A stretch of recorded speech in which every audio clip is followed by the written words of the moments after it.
Aucklanders have 4 days left to submit their views on how the council should address its budget shortfall. With rising inflation and interest rates, the council needs to find an extra $295 million. For more on this, I'm joined by our reporter, Zane Small. So, Zane, tell me, what is on the chopping block here? Well, quite a lot, and that's because of COVID and recent weather events, and the City Rail link is going to cost $1 billion more than had been planned.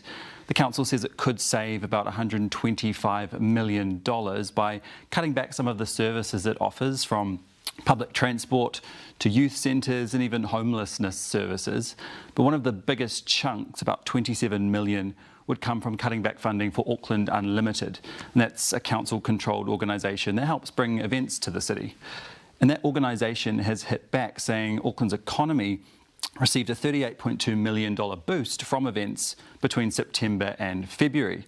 And I spoke to the Events Association who say those cuts could have quite significant consequences.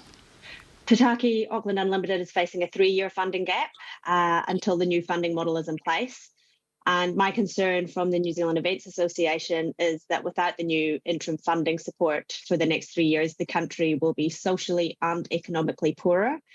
By our estimation, Auckland and New Zealand will lose several hundreds of millions of dollars in gross domestic product unless new funding is secured. So, Zane, if Aucklanders reject these cuts, what happens then? What kind of rates hike would they be facing?